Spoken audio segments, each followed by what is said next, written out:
حضرت فاروق اعظم کے ہاتھ میں تلوار تھی، گھر سے نکلے، کہنے لگے آج میں اس محمد کا خاتمہ کر دوں گا معاذ اللہ، اس نے گھر گھر فساد پیدا کر دیا تلوار لے کے۔ ابو جہل نے نا غصہ دلایا، کہنے لگا مکے میں کوئی سورما نہیں بچا جو مصطفیٰ کو قتل کر دے معاذ اللہ، 100 سن کھوٹ ملیں گے۔ جناب عمر کہتے ہیں تلوار پکڑی، اور یہ سویر کی بات ہے، ابھی رات کو نبی پاک کعبے کا غلاف پکڑ کے کہہ رہے تھے اللہم اعز الاسلام باسلام عمر ابن خطاب، یا اللہ اسلام کو عزت دے دے، عمر کو کلمے کی توفیق دے دے۔ رات حضرت عمر کہتے ہیں دن چڑھا تو تلوار لے کے نا میں باہر نکلا، میں نے کہا آج میں چھوڑوں گا نہیں، ہر گھر میں فساد معاذ اللہ، ہر گھر میں لڑائی۔ فرماتے ہیں رستے میں حضرت ارقم بن زید مل گئے، کہنے لگے کدھر جا رہا ہے؟ میں نے کہا آج میں مصطفیٰ کو قتل کروں گا۔ کہنے لگے جا پہلے اپنے گھر کی خبر لے، تو جدھر جا رہے نا ادھر بعد میں جانا، پہلے اپنے گھر کی پہلے خبر لے۔ کہنے لگا میرے گھر کو کیا ہوا؟ کہنے لگے تیری بہن فاطمہ بنت خطاب اور تیرا بہنوئی سعید بن زید دونوں کلمہ پڑھ چکے، جا پہلے اپنے گھر کی خبر لے۔ حضرت عمر فرماتے میں گیا، بڑا غصہ آیا کہ میرے گھر میں آگ لگ گئی، میں سردار مکے کا اتنا سخت گیر آدمی، میرے گھر میں اسلام آ گئے۔ فرماتے ہیں میں نے جا کے نا اپنی بہن کے گھر کی طرف رخ کیا، دروازے پہ پہنچا تو میں نے سنا اندر سے آواز آ رہی ہے، قرآن پڑھنے کی آواز آ رہی ہے، قرآن پڑھنے کی۔ فرماتے ہیں میں نے دروازے پہ دستک دی، اندر سے آواز آئی کون ہے دروازے پہ؟ میں نے کہا عمر ابن خطاب۔ فرماتے ہیں کہ میرے بہنوئی نے کہا کہ فاطمہ تیرا بھائی بڑا سخت ہے۔ فرماتے ہیں میری بہن نے جلدی سے قرآن کے صفحے لپیٹ کے اوپر رکھ دیے، میرے بھائی جو تھے وہ میرے بہنوئی ایک دروازے کے پیچھے چھپ گئے۔ فرماتے ہیں میری بہن سامنے کھڑی ہے، پیار بھی بڑا تھا، میں نے جاتے ہی کہا کیا کر رہی تھی؟ توجہ ہے آپ کی؟ غلامان محمد جان دینے سے نہیں ڈرتے، یہ سر کٹ جائے یا رہ جائے کچھ پرواہ نہیں کرتے۔ ہمیں لگے کیا کر رہی تھی؟ حضرت فاطمہ خاموش ہے۔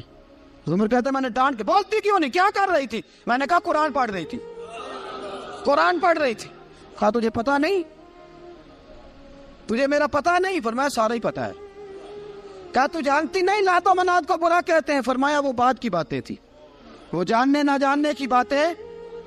دوستو توجہ، حضرت عمر ابن خطاب فرماتے ہیں کہ بہن اس جلال، اس روب، اس اعتماد سے بولتی تھی کہ میں نے ایک تھپڑ مارا بہن کے منہ پہ، میری بہن ادھر جا کے گری۔ فرماتے ہیں کپڑے جھاڑ کے کھڑی ہوئی، کہنے لگی عمر ایک تھپڑ نہیں تو 1000 مار، تو 1000 مار، لیکن یہ امید نہ رکھنا کہ میں قرآن چھوڑ جاؤں گی، یہ امید نہ رکھنا میں قرآن چھوڑ جاؤں گی۔ فرماتے ہیں کہ میرے ہاتھ میں تلوار تھی، میں نے دستے کی طرف سے نا، دستے کی سائڈ سے تلوار بہن کو ماری، زور زور سے، سر سے خون نکل آیا۔ فرمایا میں اپنے بہنوئی کی بڑی عزت کرتا تھا، میرا بہنوئی پردے سے نکلا بیوی کو بچانے، میں نے زور زور سے 2 تلوار کی پشتیں اس کے سر پہ بھی ماری، خون نکلا، پھر میری بہن آگے ہوئی، پھر مارا۔ واقعی جب خون نکلا نا بہن کا، تو میری بہن نے اپنا خون اپنے ہاتھ پہ لگا کے کہا عمر جس ماں باپ کا خون تیری رگوں میں ہے اس کا میری رگوں میں بھی ہے، اسی کا خون میری رگوں میں بھی ہے۔ فرمایا عمر جس باپ کی پشت سے تو ہے میں بھی اسی باپ کی پشت سے ہوں، جس ماں کی چھاتیوں سے دودھ تو نے پیا ہے میں نے بھی اسی ماں کی چھاتیوں سے دودھ۔ توجہ ہے آپ کی؟ میری بات سمجھ میں آ رہی ہے؟ سنیں بات، رسول اکرم صلی اللہ تعالی علیہ وسلم نے فرمایا، حضرت عمر رضی اللہ تعالیٰ عنہ فرماتے ہیں نبی پاک پہ نازل قرآن سنا تو جب میری بہن نے اس جلال کے ساتھ بات کی نا کہ عمر میں بھی اسی باپ کی بیٹی ہوں، میں بھی اسی باپ کی بیٹی ہوں، میں بھی اسی قبیلے کی ہوں، خبردار تو ترشرو ہو کے گالی 1000 دے، یہ وہ نشہ نہیں جسے ترشی اتار دے۔ فرمایا تو چارہ کر، ٹیل لگا، لیکن تو مجھے اسلام سے ہٹا سکتا؟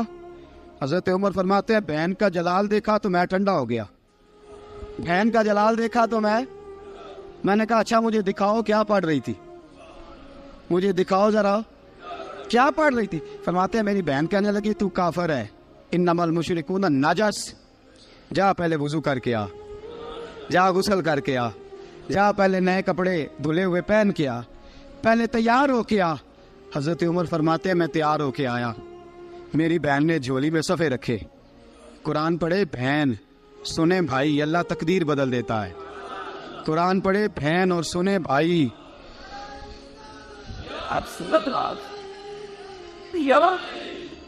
قرآن پڑھے بھائی اور سنے بہن، اللہ تقدیر۔ لیکن آج بہن بھائی قرآن تو سنتے سناتے ہی نہیں نا، یہ تو رواج ختم ہو گیا نا۔ وہ قوم جو کل لڑتی تھی ننگی شمشیروں کے ساتھ، وہ آج سینما دیکھنے جاتی ہے اپنی ہمشیروں کے ساتھ۔ معاذ اللہ، نعوذ باللہ، استغفر اللہ۔ ہمارا وہ حال نہیں رہا جو تھا۔ حضرت عمر فرماتے ہیں بہن نے قرآن پڑھا، میں نے قرآن سنا، پتہ نہیں قرآن میں کیا لذت سی، میں رو رو کے بے حال ہو گیا۔ فرماتے ہیں میرے جیسا سخت آدمی، میرے جیسا سخت جو کبھی نہیں رویا تھا، آج قرآن سنا۔ فَإِذَا سَمِعُوا مَا أُنزِلَ إِلَى الرَّسُولِ تَرَىٰ أَعْيُنَهُمْ، جب قرآن، اللہ کا قرآن پڑھا جاتا ہے جو رسول پہ آیا، تو لوگوں کی آنکھوں کو تم دیکھو گے، ان کی آنکھوں میں آنسو ہوتے ہیں۔ فرمایا میں رو رو کے بے حال ہو گیا۔ میری بہن کہنے لگی بھائی کیا پروگرام ہے؟ میں نے کہا مجھے بھی لے چلو، مجھے بھی لے چلو۔ کہا چلو۔ فرمانے لگے ذرا ٹھہر جاؤ، میرے نا ہاتھ باندھو رسیوں کے ساتھ، نا میرے ہاتھ پیچھے میرے ہاتھ باندھ لو، گلے میں میری تلوار لٹکا لو، میں مارنے آیا تھا، اب میں مجرم بن کے جانا چاہتا ہوں، مجرم بن کے۔ اور ہمارے شیخ فرمایا کرتے تھے، استاد گرامی حضرت عمر فرمانے لگے مجھے مارتے مارتے لے کے جاؤ، میں چونکہ مارنے آیا تھا نا مجھے۔ اور ایک پنجابی کا شاعر کہتا ہے حضرت عمر نے کہا کروں آیا سا مار مکاونے نو، کروں آیا سا مار مکاونے نو، ان مینو مار دے لے چلو، متے عمر دی عمر برباد ہوئے جتھے عمر سوار دے لے چلو۔ کروں آیا سا مار مکاونے نو، ان مینو مار دے لے چلو، متے عمر دی عمر برباد ہوئے جتھے عمر سوار دے، متے عمر دی عمر برباد ہوئے جتھے عمر سوار دے۔ فرماتے جب پہنچے نا دار ارقم میں تو دروازے پہ حضرت امیر حمزہ کھڑے تھے۔ حضرت امیر حمزہ، ایک شخص کہنے لگا حضرت امیر حمزہ سے عمر آ رہا ہے، فرمایا آنے دو۔ کہا حضور وہ تلوار بھی گلے میں لٹک رہی ہے، فرمایا آنے دو، وہ اگر عمر ہے تو میں بھی امیر حمزہ ہوں، وہ اگر عمر ہے تو انا اشہد اللہ و رسولہ، میں اللہ رسول کا شعر ہوں، آنے دو۔ کہا آپ کیا کریں گے؟ کہا ادب ملحوظ رکھے گا تو خاطر سے بٹھائیں گے، نمونہ اس کو ہم خلق محمد کا دکھائیں گے، اگر نیت نہیں اچھی تو میں اس کو قتل کر دوں گا، اسی کی تیغ سے سر کاٹ کے چھاتی پہ دھر دوں گا، میں آنے تو دو، آنے دو عمر کو۔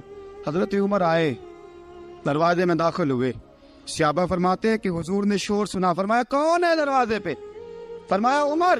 فرماتے ہیں حضور اٹھے تیزی سے، چادر گر گئی، چادر، حضور تیزی سے اٹھے، کھول دو دروازہ۔ حضور عمر کے گلے میں تلوار ہے، فرمایا پھاٹک کھول دو۔ یا رسول اللہ عمر آپ کا دشمن، فرمایا کھولو دروازہ۔ کہا یا رسول اللہ خطاب کا بیٹا، فرمایا کھولو دروازہ۔ یا رسول اللہ ابو جہل کا رشت، فرمایا کھولو دروازہ۔ حضور ماجرا کیا ہے؟ فرمایا وہ اپنے آپ نہیں آیا، میں نے رات اللہ سے دعا مانگی ہے، میں نے مانگ کے لیا ہے، میں نے مانگ کے لیا، وہ اپنے آپ تھوڑا آیا ہے، مانگ کھولو دروازہ، آنے دو۔ حضرت عمر جھٹ سے دروازہ کھلا نا، رسول پاک سامنے کھڑے ہو گئے۔ کیا منظر تھا؟ ابو بکر فرماتے ہیں تمہیں کیا بتائیں کیا منظر تھا؟ حضرت ارقم فرماتے ہیں تمہیں کیا بتائیں کیا منظر تھا؟ میرے حبیب کی گردن تنی ہوئی ہے، آنکھوں میں آنسو بھرے ہیں پر نیچے نہیں گرتے، آنسو بھرے ہیں آنکھوں لیکن نیچے ٹپکتے نہیں۔ میرے رسول پاک آگے بڑھے، عمر کی گردن جھکی ہوئی ہے، عمر اوپر نہیں دیکھتے، حضور آگے بڑھے، جا کے حضرت عمر کا کندھا زور سے ہلایا، فرمایا کیا پروگرام ہے تیرا، کیا ارادہ ہے تیرا، بول۔ حضرت فاروق اعظم آنکھ یوں اٹھا کے کہنے لگے سونیا بس اب کلمہ پڑھنے کا ارادہ ہے، سونیا کلمہ پڑھنے کا۔ صحابہ فرماتے ہیں پتہ نہیں کیا ہوا، پتہ نہیں، حضور کا اتنا جوش ہم نے کبھی نہیں دیکھا، نبی پاک کو نعرہ لگاتے ہم نے پہلے کبھی نہیں دیکھا۔ جب عمر نے کہا نا سونیا کلمہ پڑھنے آیا ہوں، فرماتے ہیں رسول پاک کے جو آنسو بندے ہوئے تھے نا وہ ٹپ سے نیچے گرے، اور حضور نے فرمایا اللہ اکبر، اللہ اکبر۔ فرماتے ہیں حضور نے جب اللہ اکبر کہا تو سارے صحابہ بھی کہنے لگے اللہ اکبر، اللہ اکبر، اللہ اکبر۔ حضرت عمر فاروق کا عدل اور حضرت فاروق اعظم کا انصاف،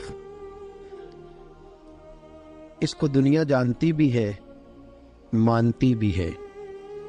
حضرت فاروق اعظم رضی اللہ تعالیٰ عنہ قاضیوں کا تقرر کرتے وقت سب سے زیادہ احتیاط کرتے تھے کہ بندہ کس قسم کا ہے، اس کا مزاج کیا ہے، معاشرے میں اس کا وقار کیسا ہے، اس حساب سے اس کو تقرر کرتے تھے قاضی کے لیے۔ اور کیا حال تھا، حضرت زید بن ثابت رضی اللہ تعالیٰ عنہ کو آپ نے قاضی مقرر کیا، بعد میں معزول کر دیا۔ کیوں آپ نے معزول کیا ہے؟ تو حضرت عمر کہنے لگے اس کی وجہ ہے، ایک دن ایک شخص نے، حضرت ابی بن کعب نے مجھ پر مقدمہ کیا، حضرت عمر پر مقدمہ کر دیا، تو فرماتے ہیں کہ میرے سامنے میں دیکھ رہا تھا، جب میں عدالت میں پہنچا تو زید بن ثابت نے میرا کھڑے ہو کے استقبال کیا، اور جب مدعی آیا ہے تو وہ بیٹھے رہے ہیں۔ تو میں نے کہا کہ جب آپ دونوں میں ملتے وقت انصاف نہیں کر رہے تو فیصلے میں کیسے انصاف کریں گے؟ آپ اس قابل نہیں کہ آپ کو قاضی بنایا جائے، معزول کر دیا۔ اگر میں بحیثیت مجرم، بحیثیت ملزم آیا ہوں، اگر آپ نے میرا کھڑے ہو کے استقبال فرمایا تو پھر مدعی کا تو زیادہ حق بنتا تھا۔ اور ہم پر اعتراض ہے کافر کا، وہ کہتے ہیں تم عدل نہیں کر سکتے۔ بولا آدمی ہے نا، وہ دیکھتا ہے آج کل کے مسلمانوں کو، آج کل کے مسلمانوں کو دیکھ کے رائے قائم کرتا ہے۔ ہم اسے کہتے ہیں ہاں آج کل کے مسلمان نہ دیکھ، وہ جنہوں نے ڈائریکٹ نبی پاک کی نکاح سے فیض پایا تھا انہیں دیکھ، ڈائریکٹ جو رسول پاک کی نکاح کے فیض یافتہ تھے، عدل و انصاف سے بھر دی دنیا۔ حضرت فاروق اعظم، حضرت عمرو بن عاص مصر کے گورنر تھے، حضرت فاروق اعظم نے انہیں متعین کیا تھا۔ ان کے بیٹے کا مصر میں جھگڑا ہو گیا کسی عام آدمی کے ساتھ، گورنر کے بیٹے کا، اور گورنر کے بیٹے نے اس مصری کو، ایک عام آدمی کو درے مارے۔ تجھے پتہ نہیں میں گورنر کا بیٹا ہوں؟ مصری نے کیا کیا، گھوڑے پہ بیٹھا سیدھے مدینے آ گیا، سیدھا مدینے۔ حضرت فاروق اعظم کے در دولت پہ پشت سے کپڑا اٹھایا، پشت سے اس نے اپنے نشان دکھائے تو جناب عمر کی آنکھوں میں آنسو آ گئے۔ ایک عام آدمی ہے، جانتے کوئی نہیں، تمہیں رو پڑے، اتنا ظلم، اور میری سلطنت میں کوڑے برسے تیری پشت پہ، فوراً لے جا، جاؤ بلا کے لاؤ۔ حضرت عمر بن عاص اپنے بیٹے سمیت آئے، بڑی عدالت ہے، حضرت فاروق اعظم کے لفظ، فرمایا اس کو اس کی ماں نے آزاد پیدا کیا تھا، تو نے اسے کیوں غلام بنایا ہے؟ اس کی ماں نے آزاد جنا تھا، تو نے کب سے لوگوں کو غلام کا؟ بیٹے یہ کیا کہتا تھا؟ یہ کہتا تھا میں گورنر کا بیٹا ہوں، تجھے تو جانتا نہیں۔ فرمایا اب یہ بڑی عدالت ہے، کوڑا پکڑ اور اس گورنر کے بیٹے کی پشت پہ برسا، اور اسے کہہ تو گورنر کا بیٹا ہے، میں محمد کا غلام ہوں صلی اللہ تعالی علیہ وسلم۔ اسے بتا، اسے اب بتلا کہ تو گورنر کا بیٹا ہے نا، میں نبی پاک کا غلام ہوں، اور جو مصطفیٰ کے غلام ہوتے ہیں وہ سارے برابر ہوا کرتے ہیں۔ حضرت فاروق اعظم کا عدل، جناب فاروق اعظم کا انصاف، جناب فاروق اعظم رضی اللہ تعالیٰ عنہ۔ روم کا ایلچی آیا نا حضرت عمر فاروق کے پاس، تو وہ کہتا ہے میں پیغام لے کے آیا اپنے بادشاہ کا، اور میں سفیر تھا، میں بڑے ملکوں میں گیا، بڑے بادشاہ دیکھے، بڑے امیر دیکھے۔ حضرت فاروق اعظم رضی اللہ تعالیٰ عنہ کے دربار مجھے بھیجا گیا، جب پہنچا تو میں نے مسلمانوں سے کہا تمہارے بادشاہ کا دربار کہاں ہے؟ انہوں نے کہا نہ ہمارا بادشاہ ہے نہ کوئی دربار ہے، نہ بادشاہ ہے نہ کوئی۔ اچھا تو پھر وہ کدھر بیٹھتے ہیں؟ کہا یا مسجد میں ملیں گے یا اپنے جھونپڑے میں ملیں گے۔ تو کہا تمہارا بادشاہ بھی کوئی نہیں؟ کہا بادشاہ نہیں، ہم مومن ہیں، ہمارا ایک امیر ہے جسے امیر المومنین کہا جاتا ہے۔ وہ شخص کہتا ہے میں مسجد گیا، میں نے کہا عمر کدھر ہے؟ انہوں نے کہا جی ابھی نکلے تھے، ادھر ہی ہوں گے۔ میں نے کہا یہ کیسا بادشاہ ہے؟ کوئی کہتا ادھر ہوں گے، کوئی کہتا ادھر ہوں گے۔ یہاں تو صوبائی وزیر صاحب سڑک سے گزرے تو سارے روڈ 3 گھنٹے بلاک رہتے ہیں، اور یہ کیا چکر ہے کہ لاکھوں مربع میل کا حکمران، کوئی کہتا اس گلی میں گیا، کوئی کہتا اس گلی میں گیا، یہ کیسا بادشاہ ہے؟ کدھر ہے عمر؟ انہوں نے کہا یہی تھا۔ دوسرے سے پوچھتا جو وہ باغ کی طرف گئے، باغ میں گئے تو وہ ایلچی کہتا ہے میں نے باغ والے سے پوچھا کہ یہاں تمہارا امیر کدھر ہے؟ انہوں نے کہا وہ درخت دیکھ رہے ہو؟ کہا حضرت دیکھ رہا ہوں۔ اس درخت کے نیچے وہ ایک شخص جو سویا ہوا ہے نا، مٹی کا ڈھیلا سرہانہ بنا کے، وہ درخت کے نیچے مٹی کے ڈھیلے کا سرہانہ بنا کے جو بندہ سویا ہے وہی ہمارا امیر ہے۔ وہ سامنے حضرت سیدنا عمر فاروق کے پاس وہ بندہ جا کے کھڑا ہو گیا. وہ کہتا ہے کہ پسینہ گر گر کے نا مٹی کے ڈھیلے پہ گارا بنا رہا تھا. پسینہ گر گر کے مٹی کا ڈھیلا, وہ تر تھا. حضرت فاروق اعظم سو رہے تھے. کہنے لگا میں 20 اور درجنوں بادشاہوں کو دیکھ چکا تھا جن کی آنکھیں 10 گن. حضرت عمر کی آنکھ کھلی, تامت سمیٹی اٹھ کے بیٹھ گئے. کدھر آیا ہے؟ کہنے لگا حضرت جی آیا تو کسی اور کام تھا, آیا تو کسی, لیکن اب کام کوئی اور بن گیا ہے. آپ نے فرمایا اب کیا کام بنا ہے؟ کہنے لگا میرا کام یہ بنا ہے کہ میرا بھی دل کیا میں بھی کلمہ پڑھوں اور نبی پاک کا غلام بن جائے. یہ کام بن گیا. اور ساتھیوں بس مدینے میں وہ دن بڑا عجیب تھا جب سیدنا فاروق اعظم کے بیٹے کا معاملہ آ گیا. آج 60 سال کا بوڑھا عمر, ابو شامہ حضرت عمر کے صاحبزادے, یہودیوں نے سازش کر کے انہیں نبیذ پلا دی. نبیذ جائز تھی, نبیذ کیا کہ شراب پلا دی. پھر مقدمہ قائم ہوا. کا اب پتہ چلتا ہے عمر کتنا عدل کرتا ہے. سیدنا فاروق اعظم کے پاس گواہ آئے, صاحبزادہ اندر کھانا کھا رہا تھا. فاروق اعظم نے گریبان سے پکڑا, کھینچ کے لائے. فرمایا ابو شامہ چل, تو نے شراب پی ہے, تجھے کوڑے مارے جائیں گے, تیرے لیے 100 یا 80 کوڑوں کی سزا تیاری کر لے. ابو شامہ کہتے ہیں کہ ابا جی انہوں نے نبیذ کہی تھی, شراب پلا دی. فرمایا تو نے پی کیوں؟ تو نے پی کیوں؟ بڑے بزم میں بار شیر مسجد نبوی کا فاروق اعظم. اولاد تو بزدل کر دیتی ہے نا بندے کو, اولاد تو کمزور کر دیتی ہے. آج مدینے نے عجیب ماجرا دیکھا. حضرت فاروق اعظم کی زوجہ روتی ہوئی آئی, کہنے لگی حضرت جی میرا لخت جگر ہے, ایک کوڑے کے بدلے پیدل حج کروں گی, ایک کوڑے کے بدلے صدقہ اور خیرات کروں گی. میرا بیٹا غلطی کر بیٹھا ہے, یہ کام نہ کرے. آپ نے فرمایا تو مجھے کہتی ہے میں یہ کام نہ کروں؟ تیرے حج اور تیرے کوڑے کیا کرتے, تیرے حج اور صدقے کیا کرتے ہیں؟ کوڑے لگانا میرے مصطفیٰ کی شریعت کا قانون ہے. تو بیٹے کی بات کرتی ہے, عمر کا اپنا معاملہ بھی ہوتا تو عمر یہی سلوک کرتا. لوگوں نے کہا حضرت جی آپ تھوڑی دیر, ابھی ان کی والدہ پریشان ہے, گھر میں پریشانی ہے, ذرا ٹھہر جائے, کل پرسوں ترسوں سزا دے لیجیے گا. فرمایا تمہیں یاد نہیں جب مدینے کی ایک بی بی نے چوری کر لی تھی اور میرے مصطفیٰ کی بارگاہ میں کہا گیا تھا حضور ذرا ٹھہر جائے, سزا نہ دے, تو حضور نے فرمایا تھا اگر فاطمہ بھی چوری کرتی تو ہاتھ کاٹ دیتا. تمہیں یاد نہیں مگر مصطفیٰ کے ٹکڑے کھانے والا ہوں, میں کیوں دیر کروں؟ اس نے گناہ کرنے میں دیر کی ہے جو سزا میں دیر کروں, برساؤ کوڑے. حضرت افلا نامی غلام, حضرت جی آپ کا لخت جگر ہے. فرمایا لخت جگر نہ دیکھ, مصطفیٰ کا قانون دیکھ. میرا بیٹا نہ دیکھ, مصطفیٰ کے قانون کا قیام ضروری ہے. اگر علی بیٹے کی قربانی دے سکتا ہے, اگر لوگ فاطمہ کے بیٹے کی قربانی یاد رکھیں گے تو تاریخ کبھی بھی عمر کے بیٹے کی قربانی نہیں بھولے گی.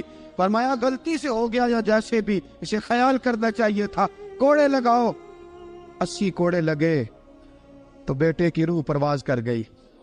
جب جوان بیٹا کسی کا, کوثر نیازی نے کہا تھا باپ کا جنازہ اٹھانا بڑا آسان پر بیٹوں کے جنازے اٹھانے بڑے مشکل ہیں. جب فاروق اعظم کا بیٹے کا انتقال ہوا, بیٹے نے آنکھیں کھولی, باپ کی طرف دیکھا تو سیدنا فاروق اعظم عدل و انصاف 2 آنسو آنکھوں میں آئے. کہ بیٹا حضور سے جا کے کہنا کہ عمر میں بیٹا نہیں دیکھا, آقا تیرا قانون دیکھ, جا کے حضور سے میرا پیغام دینا. حضرت ابو شامہ رضی اللہ تعالیٰ عنہ وصال کر گئے. تاریخ کیسے کیسے منظر ازالت الخلفاء شاہ ولی اللہ کی بطور والا پیش کرو. حضرت ابو شامہ کا وصال ہو گیا, 20 کوڑے باقی تھے. لوگوں نے حضرت جی آپ کیا کرنا ہے؟ فرمایا اس کا جنازہ پڑھو, اسے قبر میں دفن کرو, باقی 20 کوڑے اس کی قبر پہ مارو, اس کی قبر پہ 20 کوڑے مارو. کا حضرت جی ایسا بھی ہوتا ہے؟ فرمایا اس لیے ایسا ہوتا ہے کہ یہ میرے مصطفیٰ کا قانون ہے, میری اولاد کا معاملہ ہے تو میں درگزر کروں. فرمایا مارو کوڑے. حضرت سیدنا حذیفہ بن یمان فرماتے فاروق اعظم بیٹے کی قبر پہ کھڑے تھے, داڑھی آنسوؤں سے بھری ہوئی تھی. میں دوڑا ہوا آیا, میں نے کہا عمر نہ رو, آج خواب رات تیرے بیٹے کا جنازہ تھا, جنازہ پڑھ کے سویا ہوں تو خواب میں مجھے رسول پاک کی زیارت نصیب ہوئی ہے. نبی پاک خواب میں تھے تو 2 سبز غلے تیرے بیٹے کو پہنا رکھے تھے اور رسول پاک کی بغل میں کھڑا تھا. حضور نے فرمایا عمر کو جا کے کہنا کہ تو نے بیٹا پاک کر کے بھیجا تھا, اللہ نے جنت کے سارے دروازے کھول دیے ہیں. اللہ نے عمر کو میرا سلام کہنا اور اسے کہنا عمر تیرا حدود اللہ قائم کرنا خدا کو بھی پسند ہے, مصطفیٰ کو بھی پسند. ساتھیو عمر انتقال کر گئے. 26 ذوالحج کو زخم لگا. یکم محرم کا دن, آج کا دن حضرت فاروق اعظم کو یاد رکھنا, لوگوں کو بتانا, دن بار عمر کی باتیں کرنا, خراج تحسین پیش کرنا. حضرت فاروق اعظم کو زخم لگا. آپ نے فرمایا اپنے بیٹے سے بیٹا جا حضرت عائشہ کے پاس. گنبد خضرا میں 3 لوگوں کے دفن ہونے کی جگہ ہے. ایک میں ابو بکر دفن ہو چکے, ایک میں رسول پاک کا مزار قدسی بن چکا, ایک جگہ خالی ہے. جا کے عائشہ سے پوچھنا, مجھے پتہ ہے وہ 18 سال کی عمر میں رسول پاک پردہ کر گئے تھے. 18 سال سیدہ کی عمر تھی. عائشہ نے جگہ اپنے لیے رکھی ہوئی ہے. جا کے باہر کھڑے ہو کے کہنا اماں جی, عمر کہتا میرا دل کرتا ہے, میرا دل کرتا ہے کہ مجھے نبی پاک کی گنبد کے سائے میں جگہ ملے. جا کے عرض کرنا اور بیٹا باہر کھڑے رہنا, زیادہ زید نہ کرنا, مومنوں کی ماں ہے. حضرت سیدنا عبداللہ ابن عمر کہتے ہیں باہر کھڑا تھا, دروازے کے باہر کھڑے ہو کے کہا کہ عمر کا بیٹا ہوں. اماں جی, عمر فرماتے ہیں اجازت دو تو دل کرتا ہے نبی پاک کے ساتھ لے جاؤں. وفا میں گزار دی عمر ساری, ساری زندگی لے سجنا آسا توڑ نبھائی. دل کرتا ہے حضور کے ساتھ لیٹنے کو. تو حضرت عائشہ صدیقہ, حضرت عبداللہ ابن عمر فرماتے ہیں میں دروازے سے باہر کھڑا تھا لیکن عائشہ کے رونے کی آوازیں باہر تک آ رہی. حضرت عائشہ صدیقہ ہچکیاں لے کے روئی. سیدہ عائشہ نے فرمایا عمر سے جا کے کہنا عمر کوئی قبر کی جگہ کسی کو نہیں دیتا, لیکن عمر تو نے وفا کی تاریخ بنائی ہے, عمر تو نے کمال کر دی ہے, عمر تو نے حد کر دی ہے. عمر کو جا کے کہنا کہ میں جنت البقیع میں دفن ہو جاؤں گی, جہاں میرا وقت آئے گا دفن ہو جاؤں گی, لیکن عمر تیری خدمات کہتی ہے کہ تجھے نبی کے ساتھ دفن ہونا چاہیے. سیدنا عبداللہ ابن عمر فرماتے ہیں کہ جب دفن ہونے کی تانی پر سہیلیاں رنگا رنگ کھڑے, کرے اوسدا جانیے جس دا توڑ چڑھے. فرماتے ہیں آیا عمر کو آ کے بتایا پیشانی خون سے بھری ہوئی. عمر نے سجدے میں رکھ دی, رو کے کہا آج میری توڑ نبھ گئی ہے. حضرت فاروق اعظم مصطفیٰ کے ساتھ لیٹ گئے. میرے نبی نے فرمایا عمر میں تجھے اپنے پڑوس میں دفن کر رہا ہوں, تو نے اگر راہ وفا میں بیٹے تک قربان کر دیے ہے نا تو قیامت تک جو مجھے سلام کرنے آئے گا تجھے بھی سلام کر کے جائے گا. یکم محرم امت مسلمہ کے لیے بہت بڑا دن ہے, بہت بڑا دن. یہ شہادت ہے حضرت عمر فاروق کی رضی اللہ تعالی عنہ. یہاں چھوٹی چھوٹی باتوں پہ گورنمنٹ چھٹی کرتی پھرتی ہے, چھوٹی چھوٹی باتوں. الیکشن ہو گیا تو چھٹی, فلاں جگہ پہ تھوڑا سا کسی نے خبر دے دی کہ کوئی پریشانی ہے تو چھٹی, فلاں جگہ یہ ہو گیا تو چھٹی. یہاں تک کہ فلاں وزیر صاحب فلاں علاقے میں آئیں گے تو سارے علاقے کو چھٹی. اور اب تو اس سے بڑا حال ہونے لگا ہے, اگر جن لوگوں کی سندھ میں حکومت ہے ان کے لیڈر کا دن آیا تو اس دن چھٹی, اور جن کی پنجاب میں حکومت ہے ان کا دن آیا تو چھٹی. ہمارا مطالبہ ہے حکومت پاکستان سے, اگر سر اٹھا کے جینا چاہتے ہو تو یکم محرم کو چھٹی کیا کرو. اگر سر اٹھا کے جینا چاہتے ہو تو یکم محرم کو چھٹی کرو جناب عمر کے دن. اور ملت کے جوانوں کو بتاؤ کہ اگر عزت کی زندگی جینا چاہتے ہو تو اس طرح جیو جس طرح فاروق اعظم جی کے گئے ہیں.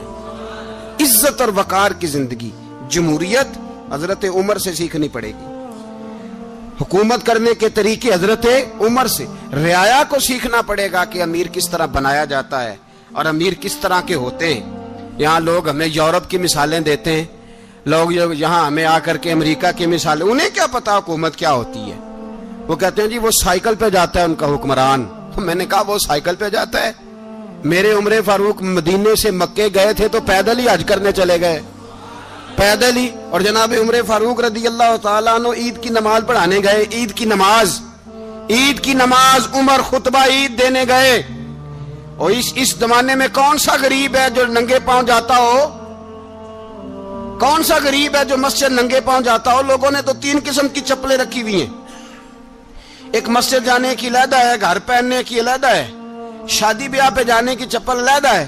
حضرت عمر فاروق رضی اللہ تعالیٰ عنہ نکلے عید کا خطبہ دینے کے لیے، تو بیوی سے کہنے لگے جوتا، اس نے کہا صاحب اتنی دفعہ ٹوٹا ہے اب گانٹھا نہیں جا سکتا، اتنی دفعہ ٹوٹا ہے کہ اب دوبارہ پیمند نہیں لگ سکتے۔ تو حضرت عمر کہنے لگے چل کوئی حرج نہیں، بغیر جوتے کے ننگے پیر ہی چلتے ہیں، کوئی حرج نہیں۔ تو کہنے لگے لوگ کیا کہیں گے؟ فرمایا چپ کر، لوگ جس دن عمر نے یہ دیکھ لیا نا لوگ اس کے بارے میں کیا کہتے ہیں، اس دن عمر نہیں رہے گا۔ تو کہا پھر آپ کا نظریہ کیا ہے؟ فرمایا میرا نظریہ یہ ہے کہ رب رسول میرے بارے میں کیا کہتے ہیں، لوگوں کا کیا ہے؟ لوگ کل کسی کے بارے میں کچھ کہتے ہیں اور پرسوں کچھ کہتے ہیں، میرا نظریہ یہ ہے کہ رب رسول میرے بارے میں ننگے پیر عمر جا رہے ہیں۔ کون جی؟ میں بڑا ماڑا۔ اچھا جناب، کیا غربت ہے؟ 10 قسم کے جوڑے لٹکے ہوئے ہیں کمرے میں، اور پہننے کی فرصت نہیں، سویرے کیا پہننا ہے، شام کیا پہننا ہے، 15 سوٹ کٹھے استری ہو کے لانڈری والا بھیج رہا ہے، اور تو غریب ہے، تو بہت بڑا غریب ہے۔ اس لیے کہ غربت پیسوں کی وجہ سے نہیں ہوتی، غربت تو دل کی ہوتی ہے۔ تو واقعی بڑا غریب ہے اور تو غریب ہی رہے گا۔ امیر تو عمر فاروق تھے جو ننگے پاؤں چلے گئے عید کی نماز پڑھانے، تو رستے میں جو ملا کہنے لگا عمر جوتا تو پہن لو۔ فرمایا تمہیں عمر کا جوتا نہ پہننے کا نقص تو نظر آیا ہے، کوئی حرج نہیں، اگر عمر کو کبھی بتانا ہوا تو وہ والا نقص بتانا جو عمر کی سیرت میں پیدا ہو، کردار میں پیدا ہو، وہ والا نقص بتانا، یہ چھوڑو جوتے آتے جاتے رہتے۔ ننگے پاؤں گئے، پاؤں دھوئے، نماز پڑھائی، لوٹ آئے۔ او بھائی یہاں تو ہمارا بناؤ سنگار اترنا، جتنی توجہ کپڑوں کی طرف ہے اتنی توجہ کبھی ہماری علم کی طرف ہوتی نا، جتنا ذوق شوق ہمارا بناؤ سنگار کی جانب ہے، اتنا بناؤ سنگار کبھی ہمارا اخلاقیات کی جانب ہوتا تو معاملات بڑی حد تک سنورے ہوئے ہوتے۔ حضرت سیدنا فاروق اعظم رضی اللہ تعالی اپنی زندگی کو ترتیب دیا، ایک دن بھی خلافت نہیں مانگی اللہ سے۔ حضرت عوف بن مالک اشجعی ایک صحابی ہیں، حضرت عوف بن مالک رضی اللہ تعالیٰ عنہ فرماتے ہیں کہ جناب ابو بکر صدیق کا زمانہ تھا تو میں نے خواب دیکھا، میں نے خواب میں جناب عمر کو دیکھا، اور میں نے دیکھا کہ کوئی کہنے والا کہہ رہا ہے کہ عمر وہ ہے کہ اللہ کے رستے میں کوئی اسے جتنا مرضی برا بھلا کہے یہ پرواہ نہیں کرتا۔ کس کے رستے میں؟ بولے سارے۔ اس کا مطلب ہے اللہ کے رستے میں لوگ برا بھلا بھی، قرآن مجید نے کہا وَلَا يَخَافُونَ لَوْمَةَ لَائِمٍ، کچھ لوگ ایسے ہیں جو برا بھلا کہنے والوں کی پرواہ نہیں کرتے۔ آپ یقین کریں اگر پرواہ شروع ہو جائے نا تو دین کا کام ختم ہو جائے، نہ کوئی تقریر کرے، نہ کوئی تدریس کرے، نہ کوئی پیری مریدی کرے، ختم ہو جائے اگر باتوں کی پرواہ ہو۔ لیکن وہ پرواہ، حضرت عوف بن مالک اشجعی کہتے ہیں میں نے خواب میں دیکھا کہ عمر وہ ہے جو کسی کی پرواہ، اور دوسری بات میں نے یہ دیکھی کہ عمر خلیفہ بنے گا، اور تیسری بات میں نے خواب میں یہ دیکھی کہ عمر شہید بھی کیا جائے گا، عمر شہید بھی ہوگا۔ یہ میں نے 3 باتیں خواب میں دیکھی۔ فرماتے ہیں میں نے آ کے خواب حضرت ابو بکر صدیق کو سنائی، وہ خلیفہ تھے، وہ کہنے لگے ٹھہر جا میں عمر کو بلاتا ہوں، اس کے سامنے دوبارہ سنانا، اس کے سامنے۔ فرماتے ہیں میں نے بلایا حضرت عمر فاروق کو، آ کے بیٹھے، خواب شروع ہوا۔ کہ ایک بات تو میں نے یہ دیکھی کہ آپ ملامت کرنے والے کی پرواہ نہیں کرتے، دوسرا آپ خلیفہ بنے گے۔ جناب عمر کہنے لگے چپ کر، ابو بکر کے سامنے ہی کہہ رہا ہے، چپ کر، خلیفہ کے سامنے ہی کہہ رہا ہے۔ تو حضرت ابو بکر صدیق کہنے لگے عمر اسے کہنے دو، مجھے لگتا ہے رب کی رضا یہی ہے کہ میرے بعد اگر مصطفیٰ کا منبر ملے تو عمر کو ملے، اسے کہنے دو۔ یار یہاں تو لوگ ڈینگے مارتے ہیں، یہاں تو لوگ دعوے کرتے ہیں میرے سامنے فلانے کو بھی بٹھاؤ، فلانے کو بھی بٹھاؤ، اس کو کیا پتا، اس کو کیا پتا، یہ تو بڑکے مارنے کا دور ہے۔ حضرت عمر رضی اللہ تعالیٰ عنہ کو تیسری بات کہی، حضرت عوف بن مالک نے کہا آپ شہید کیے جائیں گے، میں نے خواب دیکھی ہے۔ نیک لوگوں کے خواب بڑی حد تک سچے ہوتے ہیں، کہا میں نے خواب دیکھی ہے۔ تو حضرت عمر کہنے لگے شہید تو دلیر لوگ ہوتے ہیں، شہید تو دلیر، جسے سارا زمانہ دلیر کہہ رہا ہے وہ اپنے بارے میں کیا کہہ رہے ہیں؟ کہتے ہیں شہید تو بتلے، میں تو کاہل سا آدمی ہوں، سست آدمی ہوں، میں تو اتنا کام ہی نہیں کرتا، تو یہ خواب تو نے جو دیکھا ہے نا پھر سے دیکھنا۔ تو ابو بکر صدیق فرمانے لگے عاجزی نہ کر، انکساری نہ کر، تو جو کہہ رہا ہے ٹھیک کہہ رہا ہے، لیکن مجھے سن کے شکر بھی ہوا ہے اور افسوس بھی ہوا ہے۔ افسوس اس بات کا کہ تیرے جیسا بتلے عظیم چلا جائے گا، اور شکر اس بات کا کہ رب تجھے زندگی بھی اعزاز والی دے گا، اور شہادت کی موت دے کے اللہ تجھے موت بھی عزت والی عطا فرمائے گا۔ اللہ موت بھی تجھے عزت والی دے گا، تجھے کاہلوں جیسی موت اللہ۔ حضرت فاروق اعظم رضی اللہ، او بھائی یہاں تو اس زمانے کا سب سے بڑا مسئلہ پروٹوکول ہے۔ لوگوں پتہ ہوتا ہے کامل پیر ہے، کامل مرشد ہے، لوگ نہیں جاتے۔ میں کسی کا مرید ہو جاؤں، میرا پروٹوکول کدھر گیا؟ پتہ ہوتا ہے یہ کامل استاد ہے، میں اس کے پاس بیٹھوں گا تو میری تربیت کرے گا، لیکن لوگ شاگرد نہیں بنتے۔ میں کدھر گئی؟ یہ جو پروٹوکول کی مصیبت ہے نا، اس نے بڑے بڑے لوگ زیرو کر دیے، بڑے بڑے لوگ۔ اور یہ مت سمجھے کہ آپ کا وزیر اعظم پروٹوکول لیتا ہے یا آپ کا صدر پروٹوکول، وزراء، ایسی کوئی بات نہیں۔ ہم چھوٹے طبقے سے لے کر بڑے سارے پروٹوکول کے قائل ہیں۔ ہمارا تو داماد بھی کہتا ہے کہ مجھے پوچھا نہیں میں تمہارے گھر کیوں آؤں۔ ہمارا تو بھائی ہر شخص اعلان کرتا ہے پروٹوکول کا، فلانے نے عزت نہیں دی تو واپس آ جاؤ، فلانے نے سلوٹ نہیں کیا تو واپس آ جاؤ۔ لوگ جہاں سلوٹ کرنا چاہیے وہاں بھی سلوٹ کرانے کے قائل ہیں۔ پر حضرت عمر رضی اللہ تعالی، حضرت عمر کی سادگی اور پھر جناب عمر کی عاجزی، جب انسان اپنے اوپر سوار کر لیتا ہے نا، سوار کر لیتا ہے، میں بدکار پرانا خادم، کسے در ملی نٹ ہوئی، تے واصف یار نے نظر جو کی تھی تے واصف ہی ہو۔ میں اکثر سوچتا ہوں حضور نے جہاں بھی کہا نا، فرمایا میرے بعد نبی ہوتے تو خطاب کے بیٹے عمر ہوتے۔ حضور نے فرمایا عمر جس رستے سے جاتا ہے شیطان وہ رستہ بدل جاتا ہے۔ نبی پاک صلی اللہ علیہ وسلم نے فرمایا میرا عمر وہ ہے کہ اس کی زبان پر حق جاری ہے۔ حضور علیہ السلام نے فرمایا 950 سال حضرت جبریل میرے عمر کی شان بیان کریں تو ان کی عظمت ختم نہیں ہوتی۔ 950 سال جبریل عظمت بیان کرے تو ختم نہیں ہوتی۔ یہ بات ہے حضرت عمر کی، اور فرمایا عمر ابو بکر کی نیکیوں میں سے ایک نیکی ہے، یہ شان ہے اب عمر فاروق رضی اللہ تعالیٰ عنہ کی۔ حضور نے فرمایا میرے بعد نبی ہوتے تو عمر ہوتے، جس گلی سے عمر آئے شیطان رستہ بدل جائے۔ میرے عمر فاروق کی شان 950 سال بیان ہو تو ختم نہ ہو۔ عمر کی زبان پر اللہ حق بیان کرتا ہے، جو عمر کہتا ہے وہی رب کر دیتا ہے۔ حضور ساری زندگی فضیلتیں بیان کرتے رہے، عمر جواب میں کیا کہتے ہیں؟ کوئی بتائے نا کہ یہ والی حدیثیں کبھی عمر نے بھی روایت کی ہوں کہ حضور نے میرے بارے میں یہ کہا ہے۔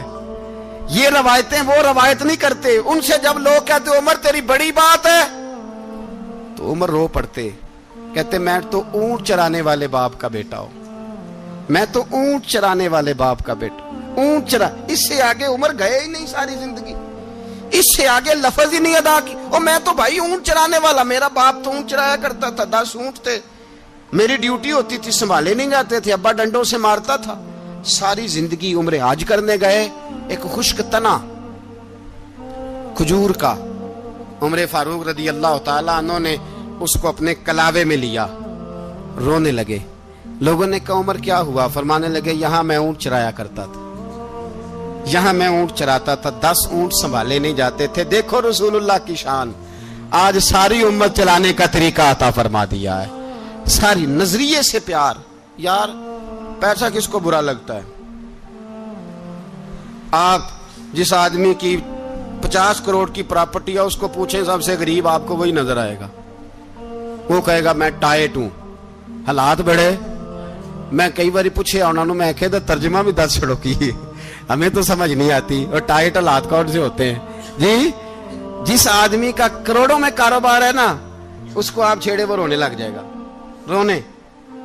تو کئی میں نے ایسے دیکھے ہیں کرائے کا مکان ہے، ان سے پوچھے صاحب کیا حال ہے، تو کہتے ہیں جتنی اللہ نے شان والی زندگی ہمیں عطا کی ہے کسی کو نہیں دی ہوئی۔ اس کا مطلب ہے خوشی بھی یہی ہے اور غم بھی یہی ہے، اندر سے خوشی ہے، اندر سے ہی۔ تو نے اگر راضی رہنا ہے تو ادھر سے رہنا ہے، ناراض رہنا ہے تو بس اپنے آپ کو خوش رکھے گا تو ہو جائے گا۔ سارے صحابہ مل کے آئے, کہنے لگے عمر فاروق سے کہنا ہے نبی پاک کے زمانے میں تو ظاہراً غربت تھی, ابو بکر کے دور میں بھی غربت تھی, اب تو بڑا محال ہے. عمر سے سفارش کرو کہ عمر نیا کرتا پہنا کرے. ملکوں کے سفیر آتے, عمر وہی پھٹی پرانی چادر اوڑھ کے اور وہی کئی جگہ پہ پیوند لگے سوٹ پہن کے سفیروں کے سامنے بیٹھ جاتا ہے. عمر کو مشورہ دو, طے ہو گئی بات. سب نے جب مشورہ دے لیا تو سارے کہنے لگے یہ بتاؤ شیر کی مونچھ کو ہاتھ کون لگائے گا, کہنا کس نے ہے, بندہ بھی تو ڈھونڈو نا. نے کہا جناب میرا یہ خیال ہے کہ مولا علی شیر خدا کہیں گے, کیونکہ جس شخص کی عمر کو سب سے زیادہ حیا کرتے دیکھا وہ شیر خدا مولا علی ہے رضی اللہ تعالی علی کہیں گے. اس لیے کہ جناب علی تو کئی دفعہ جب گفتگو کرتے تھے تو حضرت عمر چپ کر جاتے تھے اور فرماتے تھے علی نہ ہوتا تو میں ہلاک ہو جاتا. تو کہا علی سے کہو. جناب علی شیر خدا کو بلایا, کس کام کے لیے جی؟ اللہ اکبر. یہ ذرا اپنے اس دور پہ اس بات کو ذرا کہا جناب ان سے کہیں کہ زیادہ نہیں, ایک کرتا نیا پہن لے, سفیر آتے ہیں وزیر آتے ہیں تو ایک کرتا نیا پہن لے. حضرت علی کو بلایا, آپ فرمانے لگے کوئی اور بات ہوتی تو میں کہہ دیتا, یہ والی میں نہیں کہہ سکتا. کوئی اور ہوتی تو میں عمر کو کئی دفعہ کہہ دیتا ہوں, جلال میں بھی تو سن, یہ والی میں نہیں کہہ سکتا. میں تمہیں ایک مشورہ دیتا ہوں. کہا وہ کیا؟ کہنے لگے سید عائشہ صدیقہ سے کہو, وہ مومنوں کی ماں ہیں, عمر ٹالے گا نہیں. اماں جی سے جا کے کہا اماں جی نیا کرتا عمر سے کہیں پہن لیں, وزیر آتے ہیں بڑے بڑے لوگ تو چلو کوئی حرج نہیں. اماں جی نے کہا اچھا کوئی بات نہیں میں بلا لیتی ہوں. جناب عائشہ نے پیغام بھیجا. جب خادم نے کہا نا مصطفیٰ کے گھر سے پیغام آیا ہے, تو 20 لوگ بیٹھے تھے. عمر کانپتے ہوئے اٹھے, کانپتے دوڑے. حضرت عائشہ پردے میں تھی تو فرماتی ہیں عمر اتحیات کی حالت میں بیٹھ گئے. کہا اماں جی دیر تو نہیں ہو گئی مجھے آنے میں؟ کہا نہیں ٹائم پہ آ گئے ہو. کس لیے بلایا تھا؟ کہا عمر دیکھو غربت کے معاملات اور ہوتے ہیں, جب اللہ آسانی دے تو کوئی چیز استعمال کرنا حرام نہیں ہوتی, اگر حرام ہے تو بتاؤ. کہا نہیں اماں جی حلال ہی ہے. تو فرمایا پھر اتنے سفیر آتے ہیں مشیر آتے ہیں, اب تو مال غنیمت بڑا آتا ہے, ڈھیر لگ جاتے ہیں مسجد میں, تو چل ایک نیا کرتا تم بھی پہن لیا کرو. اور آپ نیا کرتا پہنو گے تو دھاک بیٹھے گی غیروں پر. تو صحابہ کا مشورہ ہے کہ آپ نیا لباس پہنے. اماں جی کہتی ہے میں نے حکم دیا تو عمر چپ کر گئے, گردن جھک گئی. تھوڑی دیر کے بعد سیدنا عمر فاروق نے سر اٹھایا تو داڑھی پہ آنسو گر رہے تھے, رو پڑے.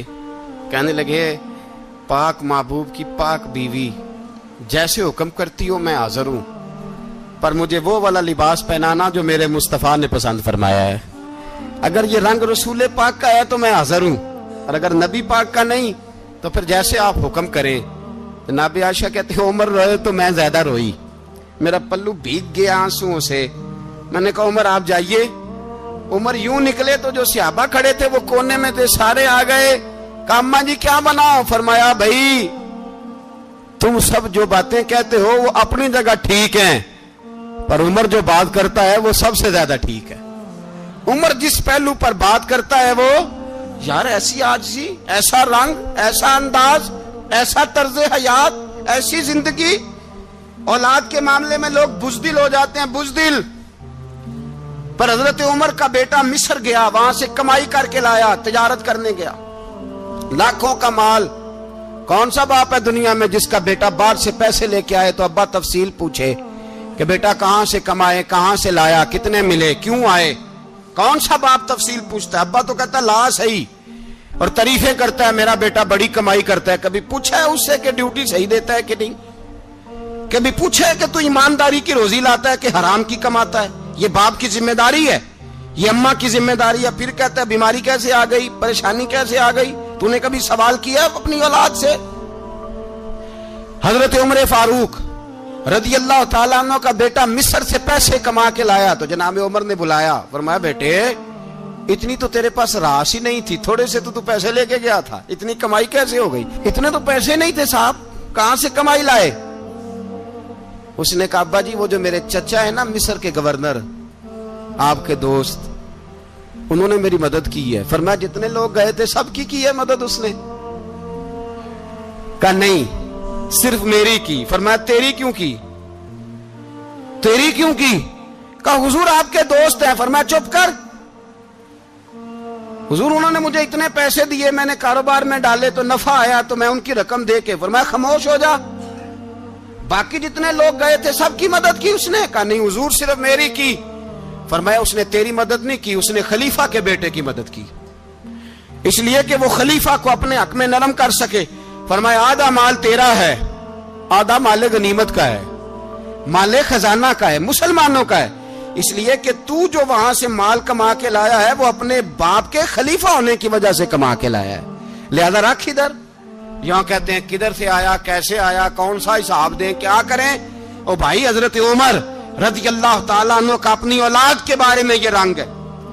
ایک جنگ سے نا خوشبو آئی, خوشبو بڑی مہنگی ہوتی تھی, عرب میں خوشبو آج بھی بڑی مہنگی ہے, وہ زیادہ استعمال کرتے ہیں. میری باتوں کی سمجھ آ رہی ہے میرے بھائی؟ بڑی مہنگی خوشبو تھی. جب وہ خوشبو آئی تو حضرت عمر نے کہا, گھر میں پہلے پہنچی حضرت عمر کے, چونکہ زیادہ عورتیں استعمال کرتی تھی گھر کے اندر خوشبو, مرد بھی لگاتے تھے. حضرت عمر نے اپنی بیوی سے کہا, آپ کی زوجہ تو تھی وہ بڑی خوشبو کو پسند کرتی تھی. حضرت عمر نے اپنی زوجہ سے کہا کہ خوشبو لاؤ, میں نے ایک عورت کی ڈیوٹی لگائی ہے, وہ خوشبو تول کے نا تو حصہ برابر صحابہ میں بانٹ دے گی. تو آپ کی زوجہ کہنے لگی کسی بی بی کی ڈیوٹی لگانے کی کیا ضرورت تھی, میں جو موجود تھی میں بانٹ دیتی ہوں تول کے حصہ برابر. آپ نے فرمایا نہیں تو رہنے دے, اور فلانی بی بی بانٹے گی. کہا حضور میں نے بھی بانٹنی ہے, میرے پہ کچھ حق ہے؟ آپ نے فرمایا نہیں تو تفصیل نہ پوچھ, تو خوشبو دے دے, کوئی اور بانٹے گی. خاتون خانہ تھی نا, کہنے لگی نہیں مجھے بھی آج آپ کو بتانا ہی پڑے گا کہ کوئی جو بانٹ سکتی ہے تو میں کیوں نہیں بانٹ سکتی. زوجہ کہتی عمر نے بات کی تو میری چیخیں نکل گئی.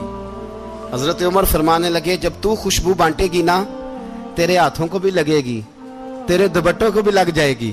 اگر رب کریم نے مجھ سے سوال پوچھا کہ عمر خوشبو تو مسلمانوں کی تھی, تیری بیوی کے دوپٹے کو کیوں لگ گئی, تو میں اللہ کے حضور کیا جواب دوں گا؟ اگر اللہ نے یہ سوال کیا کہ تیری بیوی نے کیوں لگائی, وہ تو حصہ تھا مسلمانوں کا, تو نے تیری بیوی نے کیوں لگائی؟ تو فرمایا میں نہیں چاہتا کہ اللہ کے حضور مجھے اور تجھے باز پرس ہو, لہذا کسی اور کو بانٹنے دے. زوجہ روئی اور تڑپ کے کہنے لگی عمر مجھے لگتا ہے صبح قیامت بھی تیری بیوی ہونے کی وجہ سے اللہ مجھے جنت عطا فرما دے گا, تیری زوجہ ہونے کی برکت سے. بھائی یہ معیار رکھا, خدا کی قسم ایسا شخص تاریخ میں دوبارہ نہیں آیا.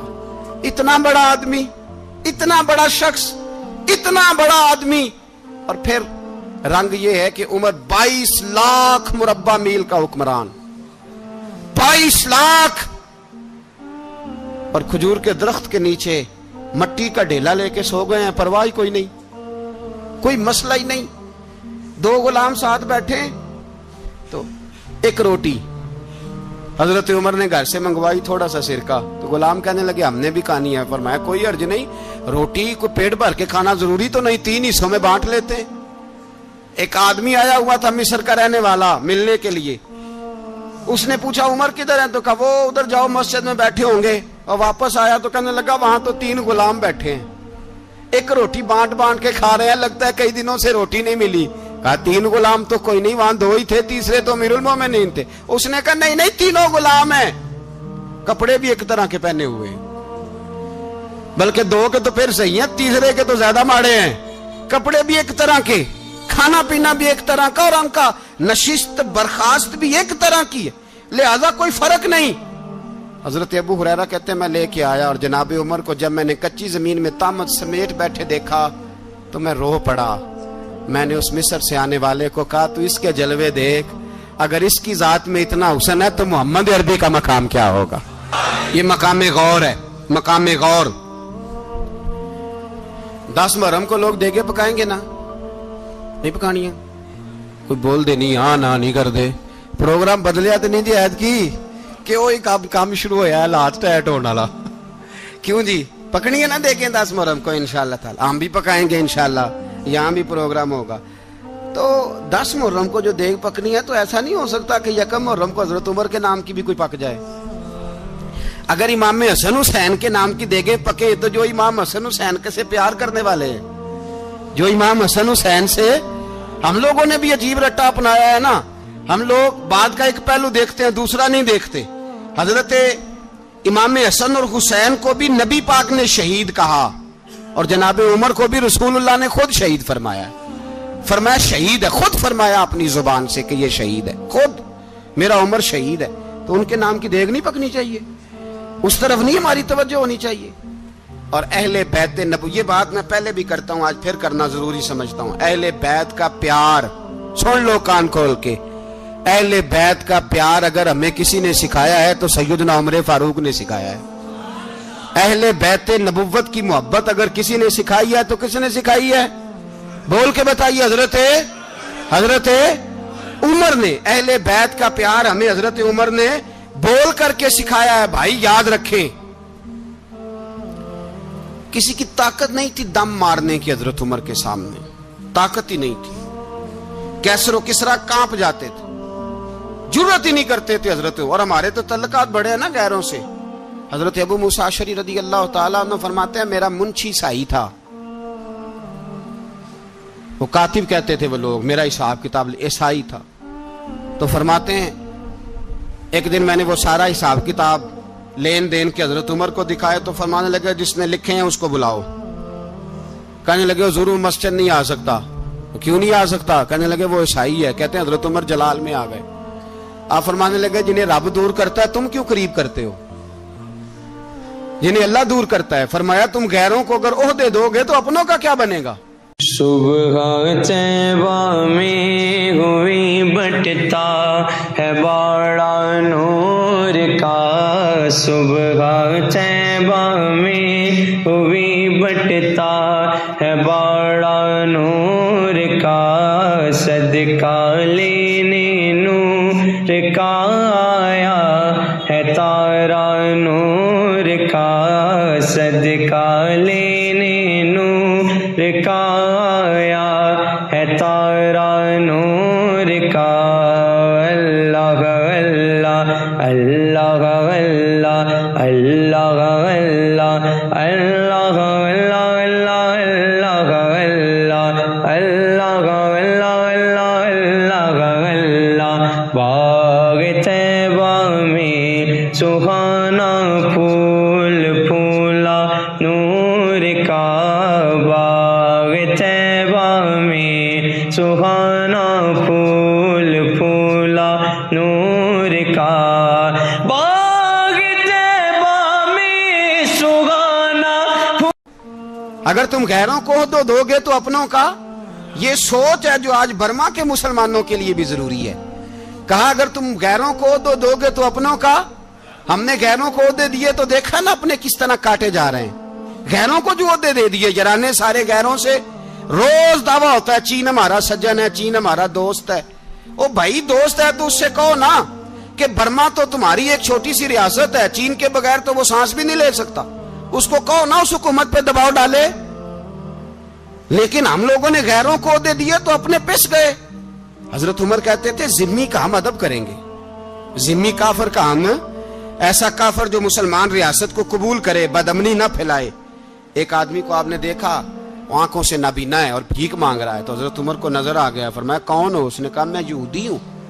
فرمایا بھیک کیوں مانگتے ہو؟ کہا جب تک تندرست تھا مسلمانوں کو جزیہ دیتا تھا، بوڑھا ہو گیا ہوں کیا کروں. حضرت عمر نے گھوڑے کی پشت پہ بٹھایا، کافر کو گھوڑے کی پشت پہ بٹھایا اور بٹھا کے مدینے لائے. حضرت علی شیر خدا وزیر خزانہ تھے. فرمایا علی اس کا وظیفہ جاری کرو. کہا یہ کون ہے؟ فرمایا یہ یہودی ہے لیکن یہ ہمیں جزیہ دیتا رہا، بوڑھا ہو گیا بیچارہ، بھیک مانگنے پہ مجبور ہے، ہماری حکومت کے اندر رہتا ہے، اس کا پورا وظیفہ جتنا خرچہ اتنا وظیفہ لگاؤ. حضرت علی کہتے ہیں میں وظیفہ لگا رہا تھا اور وہ میرے نبی کا کلمہ پڑھ رہا تھا، وہ رسول اللہ کا کلمہ پڑھ رہا تھا. یہ مزاج، یہ نہیں کہ کافر. حضرت عمر نے گورنروں کو خط لکھے تھے کہ زبردستی کسی کو مسلمان نہیں کرنا، جہاں ان کی عبادت گاہیں بنی ہو گرانی نہیں، کوئی مندر کوئی گرجا ضائع نہیں کرنا. اسلام سب کو جینے کا موقع دیتا ہے، پر بے ایمانو ظالموں بدذاتوں تمہیں یہ کہتا ہے کہ ہم تمہیں جینے کا موقع دیتے، تم بھی مسلمانوں کو جینے کا موقع دو. یہ جہاں بستے ہیں جہاں رہتے ہیں انہیں وہاں جینے کا موقع دو, انہیں بھی اللہ اکبر کہنے کا موقع دو, انہیں بھی قرآن پڑھنے کا موقع دو, انہیں بھی رسول اللہ پر درود پڑھنے کا موقع دو. ہمارے ملک میں عیسائی اپنی مرضی سے کھلے عام تبلیغ کرتے ہیں. یہاں تو چینل چلائے ہیں عیسائیوں نے. کسی مذہبی جماعت نے کبھی جلوس نکالا ہے کہ عیسائیوں کا چینل بند کرو؟ بولے نکلا ہے کہ نہیں نکلا؟ کتنے ظلم کی بات ہے. ہم جب غیر کو اتنا تحفظ دیتے ہیں, اتنا تحفظ دیتے ہیں, ہم نے دیکھا ہے, مجھے بیسیوں لوگوں نے عید پہ ٹیلی فون کیے کہ عیسائیوں کو قربانی کا گوشت دے لیں, مجبور ہیں جی, دروازے پہ آ گئے ہیں, ہمارے کام کاج کرتے ہیں. بیسیوں لوگ, عام آدمی کے دل میں ان کا اتنا جذبہ ہے. وہ مسائل کا بیان کرنا ایک علیحدہ بات, لیکن ہمارے دل کافر کے حق میں بھی نرم ہو جاتے ہیں. تم کس قدر زیادہ بے ایمان ہو اور کفر کس قدر زیادہ ذلیل ہو گیا ہے کہ مسلمان کے حق میں نرم ہوتا ہی نہیں. اور اس سے بڑے ذلیل وہ ہیں جو ان ذلیلوں کے سپورٹر ہیں. وہ کسی عرب ملک کے حکمران ہو یا کسی اور جگہ کے, وہ بڑے ذلیل ہیں جو ان ذلیلوں کے سپورٹر ہیں, جو برما کی بچیوں کے قتل پر اپنی حکومتیں چمکا رہے ہیں. انہیں شرم نہیں آتی. اس قدر مسلمان تڑپا ہے, لیکن ان بے غیرتوں کو ذرا ہوش نہیں آئی. اور یہ ان کے کماش, ان کے دلال جو ہر جگہ ان کی سپورٹ کر کے اپنی حکومتیں قائم کرتے ہیں, بے ایمانوں کو پتہ نہیں کہ کب ان پر اللہ کا عذاب اترے گا اور کس طرح ان کے پرخشے اڑیں گے. تمہیں اپنی ذلت اور رسوائی نظر نہیں آ رہی کہ زمین کس طرح تمہارے لیے تنگ ہو گئی ہے؟ اس سے زیادہ اور تمہاری رسوائی کیا ہوگی؟ ڈرو اللہ سے. اور یہ تو دنیا کا عذاب ہے. ان بطش ربک لشدید. میرا رب کہتا ہے قیامت تو قائم ہونے دے. جتنا سخت تیرے رب کی پکڑ ہے اتنی کسی دوسرے کی ہو سکتی, یاد رکھیں. اور تھوڑا احتیاط کریں ہم سب لوگ بھی, جو ہم لوگ آدھی زبان بول کے بھی ان کی سپورٹ کرتے.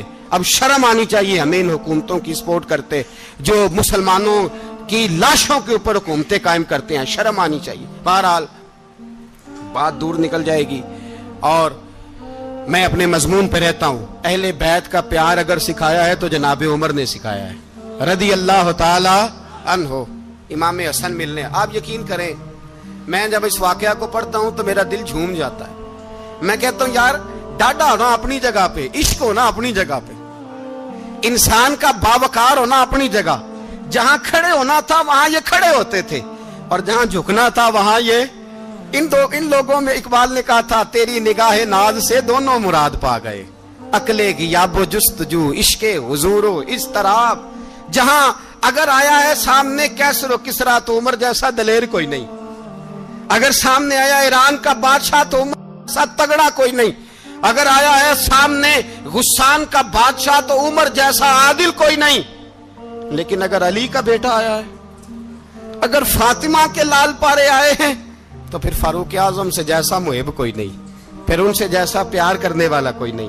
اندر بیٹھے ہیں جناب عمر, اندر تنہائی میں کچھ وزیروں سے گفتگو ہو رہی ہے, میٹنگیں جاری ہیں. آپ کے بیٹے ملنے آئے جناب عبداللہ ابن عمر. ابا جی ملنا ہے. بات ٹھہرو, بات کر رہا ہوں, کوئی نہ اندر آئے.